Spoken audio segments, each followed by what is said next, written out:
నమస్కారం అండి. ఇప్పుడు మనము టమోటా నా సూచనలు నా ప్రోటోకాల్ వాడిన రైతు తోటలో మనం ఉన్నాము. మీరు గమనిస్తే చూడండి, టమోటా ఇది సాహో వెరైటీ అండి. చూడండి, ఎక్కడే కానీ మచ్చ కానీ తర్వాత పూత డ్రాపింగ్ కానీ ఎక్కడ లేదండి. ఇది 42 డేస్ అయిందండి, 42 రోజులు అయింది పంట. మీరు చూడండి, ఆరోగ్యకరమైన చెట్టు కానీ స్టెమ్ కానీ, అలాగే స్టెమ్ కూడా చూడండి ఎలా ఉందో, హెల్తీగా సైడ్ బ్రాంచెస్ కానీ మీరు గమనించినట్లయితే ఇదంతా మన ప్రోటోకాల్ అండి. ఫ్లవరింగ్ కానీ ఎక్కడే కానీ ఆకుమచ్చ కాయమచ్చ ఎక్కడే కానీ లేదండి. చూడండి, ఫ్లవరింగ్ కూడా హెల్తీగా మీరు గమనించట్లేదు. ఇదంతా మన ప్రోటోకాల్ అండి. నేను చెప్పిన సూచనలు అండ్ నేను చెప్పిన ఎరువులు కానీ నేను చెప్పిన పురుగు మందులు కానీ ఇలాంటివి వాడాడండి రైతు. ఈ సాహో వెరైటీ 42 డేస్ అయిందండి. మీరు గమనించినట్లయితే చూడండి, అప్పుడే సాళ్ళు కూడా సైడ్ బ్రాంచెస్ పగిలి కప్పుకుపోయాయి. మీరు గమనించవచ్చు. ఫ్లవరింగ్ కానీ కాయ కానీ ఎటువంటి ఉన్నా కూడా మీరు గమనించవచ్చు. స్టార్టింగ్ నుండి ఇంతవరకు ఒక స్ప్రే అయిందండి. అది పూత మందు అండ్ ఒక మందు ఫ్లవర్ రావడానికి, తర్వాత ఒక ఇన్సెక్టిసైడ్, ఒక ఫంగిసైడ్ మాత్రమే అయిందండి. తర్వాత డ్రిప్కి ఒక బయాలజికల్స్ సూడోమోనాస్, ట్రైకోడర్మా, సూడోమోనాస్ తర్వాత ఇలాంటివి కొన్ని విడిపించడం జరిగిందండి. అలాగే మనకు డ్యాంపింగ్ ఆఫ్ నాటిన 10-15 రోజుల్లో డ్యాంపింగ్ ఆఫ్ వస్తుంది. దాని నివారణకు మనకు రైజోజన్ పిఎస్పి బ్యాక్టీరియా కాంబినేషన్తో వదిలించడం జరిగిందండి. ఇలా వదిలించడం వల్ల మనం ఒక రకాన్ని ఎంచుకునేటప్పుడు మనం నర్సరీకి వెళ్తాం కదండి, ఒకసారి అడగండి మంచి రకమే. తర్వాత ఇంతకుముందు కల్టివేట్ చేసిన ఇంతకుముందు నాటారా లేదా పైరు అనేది కనుక్కోవాలి. అలాగే మీరు గమనించినట్లయితే టమోటాలో ఇప్పుడు ఎక్కువగా మచ్చ, blight, late blight, leap blight, early blight, late blight వంటివి ఎక్కువగా వస్తున్నాయి. మీరు గమనించినట్లయితే ఇది ఎర్లీ బ్లైట్ అండి. ఇది ఎర్లీ బ్లైట్. ఫస్ట్ మొట్టమొదటిగా ఆకు ఇలా స్టార్ట్ అవుతుందండి ఎర్లీ బ్లైట్. ఇలా వచ్చిన తర్వాత మనం ఫస్ట్లోనే కంట్రోల్ చేసుకోవాలండి. దీన్ని ఫస్ట్లోనే కంట్రోల్ చేసుకున్నాం కావున పైన ఇగురుటాకులకి రాలేదు. మీరు గమనించవచ్చు. ఎప్పుడైనా కానీ కింద తర్వాత ఎక్కువ అయిపోయింది అనుకోండి, ఇలా ఎండిపోతాయండి. ఇట్లా ఆకులన్నీ ఇలా ఎండిపోతాయి. కావున ఎప్పుడైనా సరే మనం స్టార్టింగ్ స్టేజ్లోనే చూపించిన విధంగా ఈ స్టార్టింగ్ స్టేజ్లోనే మనం రికవర్ చేసుకుంటే ఇలా పై ఆకులకు రాకుండా మనం కంట్రోల్ చేసుకోవచ్చు. మీరు చూడండి, మొట్టమొదటిసారి అటాక్ అయిందండి. తర్వాత మనం స్ప్రే చేయించడం జరిగింది. తర్వాత పై ఆకులు కానీ పైన ఎగురు ఆకులు కానీ ఎక్కడా రాలేదు మచ్చ. మీరు గమనించవచ్చు. ఇప్పుడు 42 డేస్ అయిందండి క్రాపు సాహో. చూడండి,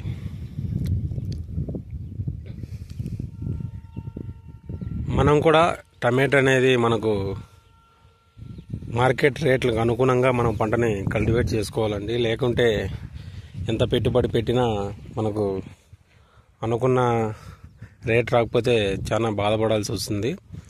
కావున మనం మంచి సీజన్లో పెట్టుకోవాలండి. అలా పెట్టుకోవడం వలన మనకు ఎక్కువ లాభాలని మనం ఆర్జించవచ్చు. అలాగే మీరు గమనించవచ్చండి, అక్కడక్కడ టమోటాలు బంతి చెట్లు పెట్టించడం జరిగింది. ఇలా పెట్టించడం వల్ల మనకు టమోటాకు వచ్చే చీడపీడల నుంచి కూడా కొద్ది వరకు మనము నిర్మూలించవచ్చండి. మీరు గమనించండి.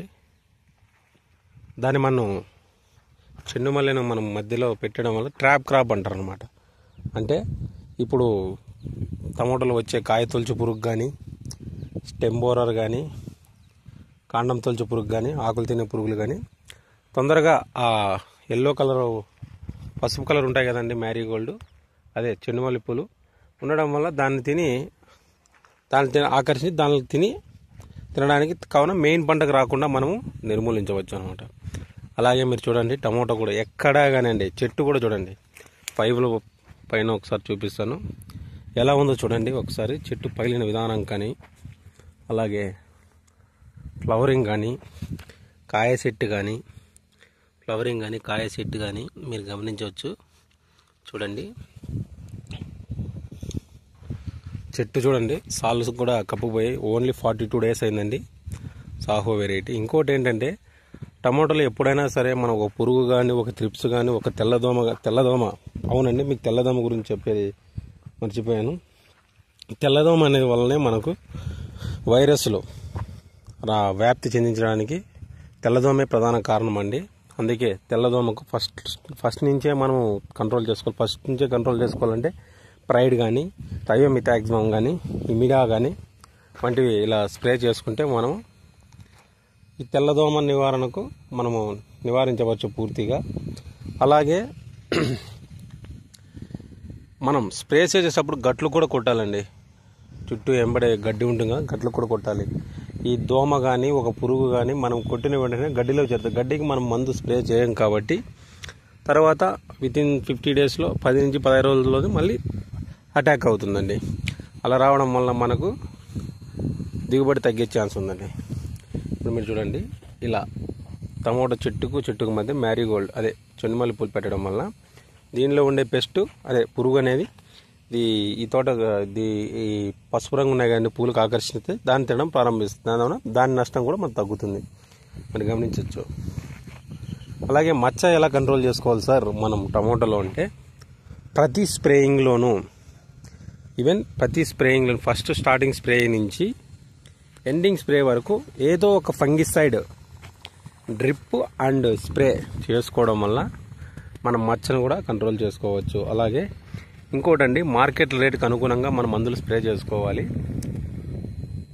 ఉందో లేదో అని కొంతమంది రైతులు చాలామంది పాపం సఫర్ అవుతుంటారు. సార్ మేము అసలు మచ్చను కంట్రోల్ చేసుకోలేకపోతున్నాం, ఈ మచ్చను ఎలా కంట్రోల్ చేసుకోవాలని అదే అండి నేను చెప్పాను. ప్రతి స్ప్రేయింగ్లోనూ డ్రిప్ అండ్ స్ప్రే చేసుకోవడం వల్ల మనకు పూర్తిగా మచ్చని కంట్రోల్ చేసుకోవచ్చు. అలాగే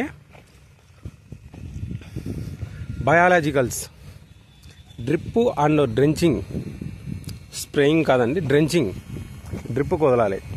సూడోమోనాస్ కానీ, ట్రైకోడెర్మా విరిడే కానీ, బ్యాసిల్లస్ తురియంజెస్ కానీ, ఇలా బ్యాక్టీరియా అగ్రి బయోమ్స్ ఉంటాయండి, బయోమ్స్ అలా అవి వదలడం వల్ల మనకు రెసిస్టెన్స్ పవర్ మొక్కకు పెరుగుతుంది. అలాగే బ్లైట్, తర్వాత సర్కోస్పరా లీఫ్ స్పాట్ రాకుండా మనం పూర్తిగా నిర్మూలించవచ్చు. మీరు అబ్జర్వ్ చేయండి, తోట కూడా చూడండి నెంబర్ 1 అండి. ఇంతవరకు ఒక స్ప్రేనే చేశాడు. అలాగే ఫర్టిలైజర్ మేనేజ్మెంట్ అనేది టమోటాలో కీలకంగా. మనం ఫర్టిలైజర్లో ఫస్ట్లో కాంప్లెక్స్లు పెడతామండి. కాంప్లెక్స్లో ఒక గ్రాన్యూల్స్ బకెట్ కలుపుకోవాలండి. అదే బయోమ్ గ్రాన్యూల్స్ అని మార్కెట్లో చాలా ఉన్నాయి. అవి పెట్టుకోవడం వల్ల మనకు భూమిలో కరగని ఫర్టిలైజర్ ముందు ఏ పంట వేసాం కరగని కూడా ఫర్టిలైజర్ ఉంటాయండి. అవి కూడా కరిగి మొక్కకు సమృద్ధిబద్ధంగా అందడానికి మనకు ఆస్కారం ఉంటుంది. అలాగే 30 అదే ఫ్లవరింగ్ ఇంకా స్టార్ట్ అయ్యే మూమెంట్లో 12-60 మనకు పాస్పరస్ అనేది పూత రావడం ప్రేరేపించడానికి ఎంతో ఉపయోగపడుతుంది. కావున 12-60 మనకు డ్రిప్కి మనము తొక్కడం వల్ల మనకి ఆరోగ్యకరమైన పూత. అలాగే సార్ మేము 12-60 తొక్కాము ఇంకా పూత రాలేదంటారు. అందుకే మనకు ఫ్లవర్ మందు అండి, మనము రెండో స్ప్రే చేస్తాం కదండి, అప్పుడు బయోస్టిమ్యులెంట్ కలిపి స్ప్రే చేసుకోవడం వల్ల మనం మంచిగా స్ప్రే చేసుకోవడం వల్ల మనకు ఆరోగ్యకరమైన పూత వస్తుందని మార్కెట్లో చాలా ఉన్నాయి. Humic, fulvic, amino acid, సీడ్వీడ్ extract కాంబినేషన్లో మనకు స్ప్రే చేసుకుంటే మంచి ఆరోగ్యకరమైన పూత రావడానికి ఆస్కారం ఉంటుంది. మీరు గమనించినట్లయితే ఇంకోటండి, మనకు ఒక మచ్చ ఒకసారి వచ్చిందే పోదండి తోటలో. అందుకే మనము కింద ఉన్నప్పుడే దీన్ని కంట్రోల్ చేసుకోవాలి.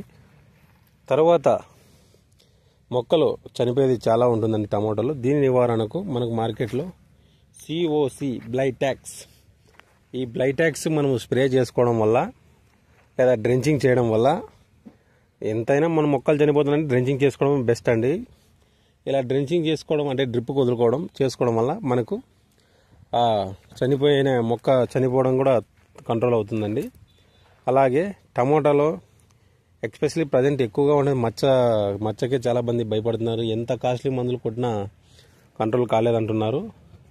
నేను చెప్పానండి ఫస్ట్ నుంచి, ప్రతి స్ప్రేయింగ్లోనూ ఒక తెగులు మందు, ఈవెన్ బావిస్టాన్ కానీ M45 కానీ శాఫ్ కానీ ఇలా ఏవో ఒకటి ఒక ఫంగిసైడ్ కలిపి, అలాగే వాతావరణం కూల్గా ఉన్నప్పుడు, అలాగే వాతావరణం తొలకరి వర్షాలు పడినప్పుడు, అలాగే మంచు కురిసే టైంలో బూజు తెగులు అండ్ మచ్చ రావడానికి చాలా ఫేవరబుల్ కండిషన్ని. అందుకే నేను చెప్పేది, మీరు ఎప్పుడైనా సరే వాతావరణం వర్షం వచ్చే మూమెంట్లో మనకు గమ్ వేసుకోవాలండి. స్ప్రెడర్ అని మార్కెట్లో దొరుకుతాయి. స్ప్రేయింగ్ చేసేటప్పుడు ఒక తెగులు మందు గమ్ వేసుకుంటే మనకు ఆకు అంటిపెట్టుకొని ఉంటుందండి. ఎక్కువగా మనం సిస్టమిక్ ఫంగిసైడ్లే వాడాలండి వాతావరణం మనకు అనుకూలించినప్పుడు. ఒకవేళ వాతావరణం అనుకూలించలేని టైంలో మన కాంటాక్ట్ వాడినా సరిపోతుంది. ఎప్పుడైనా కానీ సిస్టమిక్కే ప్రిఫర్ చేయండి టమోటా వాళ్ళు. మీకు ఎటువంటి సందేహాలున్నా నాకు ఇన్స్టాగ్రామ్లో కామెంట్లో తెలియజేయండి.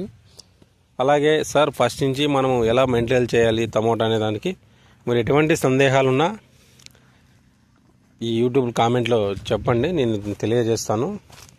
Please like, share, subscribe.